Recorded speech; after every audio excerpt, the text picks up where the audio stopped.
दोस्तों नमस्कार, मेरा नाम है मनीष कुमार सिंह और आप देख रहे हैं 4 PM महाराष्ट्र और आपका बहुत-बहुत स्वागत करता हूं। दोस्तों महाराष्ट्र की सियासत में इन दिनों कभी भी कुछ भी घटित हो रहा है। मैं इसलिए कह रहा हूं क्योंकि 10-15 दिन पहले तक इस बात को लेकर अटकलें बहुत जोर से चल रही थी कि उद्धव ठाकरे और राज ठाकरे दोनों साथ आ जाएंगे और कभी भी प्रेस कॉन्फ्रेंस हो सकती है। अभी बातें चली रही थी कि और अचानक से देखते हैं कि महाराष्ट्र के सीएम देवेंद्र फडणवीस की एंट्री होती है और राज ठाकरे से उनकी बांद्रा में एक होटल में मुलाकात होती है जो 1.5 घंटे तक चलती है। उसके बाद अटकलें ये तेज होती हैं कि अब उद्धव ठाकरे और राज ठाकरे का साथ आना अब दूर की बात हो चुकी है। अब शायद ये पॉसिबल नहीं होगा क्योंकि उसके बाद देवेंद्र फडणवीस ने राज ठाकरे की फोटो भी सोशल मीडिया में पोस्ट कर दी, जन्मदिन की बधाई दे दी। वहां से जो है हवा का रुख मुड़ा-मुड़ा सा लग रहा था। लेकिन अभी 2 दिन 3 दिन बीतते-बीतते देखिए दोस्तों, अब ऐसी खबर आई है जिसने फिर से हवा का रुख मोड़ दिया है। उद्धव ठाकरे की शिवसेना और राज ठाकरे की मनसे दोनों ही पार्टियों को नासिक में बीजेपी ने बड़ा झटका दे दिया है।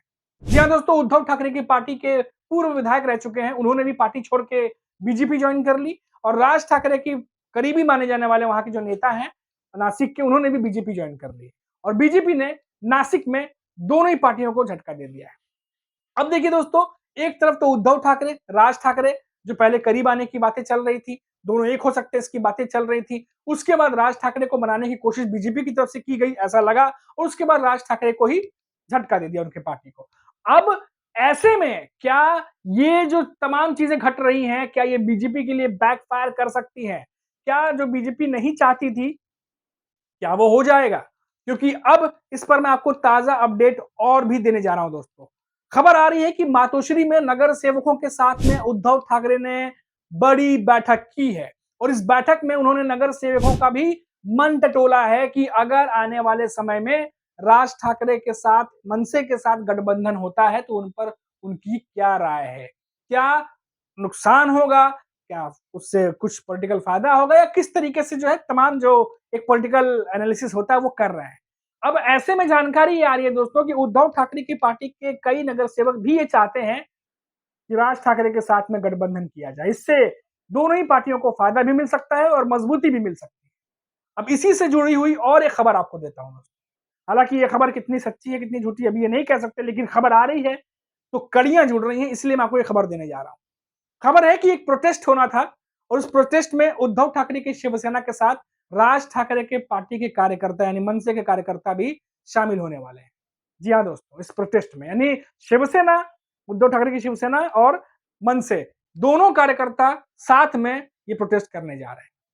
अब देखिए दोस्तों किस तरीके से दिन पर दिन कड़ियां जुड़ती जा रही हैं। पहले मैंने कहां से बात शुरू की थी कि उद्धव ठाकरे क्या राज ठाकरे एक होने वाले हैं। ये तमाम अटकलों के बीच में जब पूरी तरीके से हवा तेजी चल रही थी उस समय देवेंद्र फडणवीस की एंट्री होती है, बैठक होती है, फोटो पोस्ट होती है और उसके बाद अब पार्टी छोड़ के नेता जा रहे हैं, बीजेपी में शामिल हो रहे हैं, बीजेपी शामिल होने भी दे रही है और जो जिनको साथ लाने की बात शायद हो रही थी दबी जुबान में, हालांकि बैठक में क्या बातें हुई ये बात सामने नहीं आई, उनके पार्टी को झटका दे रहे हैं। अब ऐसे में क्या इन खबरों से राज ठाकरे और उद्धव ठाकरे क्या वापस से एक होने की बात सोचेंगे? क्योंकि जिस तरीके से खबर आ रही है कि राज ठाकरे भी दूसरी तरफ जो है वो इस बात का पूरा एनालिसिस कर रहे हैं कि क्या गठबंधन से फायदा होगा या नुकसान होगा।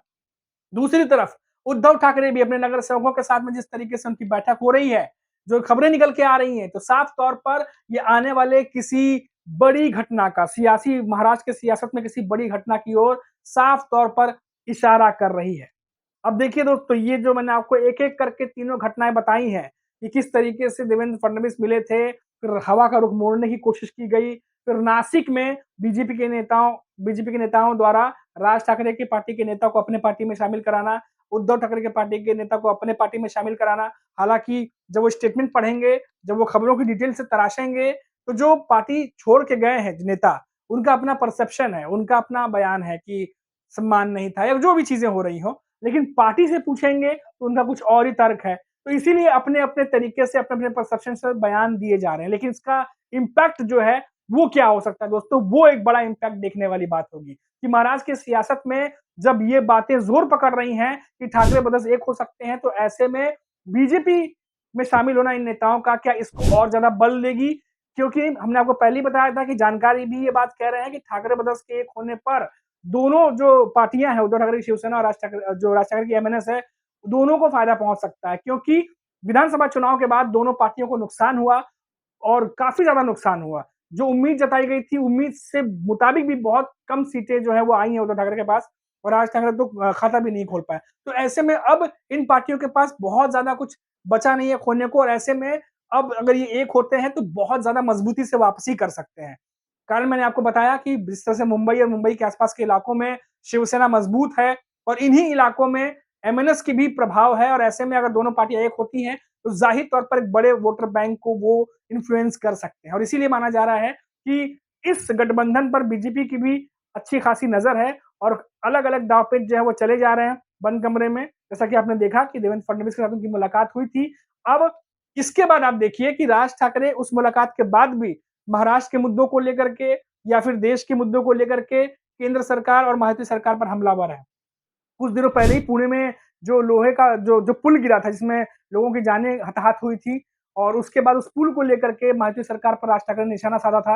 अभी कल की बात है और तमाम जो अथॉरिटीज़ हैं, जो सरकारी अथॉरिटीज़ हैं जिनको ध्यान देना चाहिए था, उन सब पर निशाना साधा और राज ठाकरे ने तीखे शब्दों में हमला किया था। तो एक तौर पर साफ तौर पर ये दिख रहा है कि अपोजिशन की भूमिका में राज ठाकरे यहाँ पर कहीं न कहीं नज़र आ रहे हैं।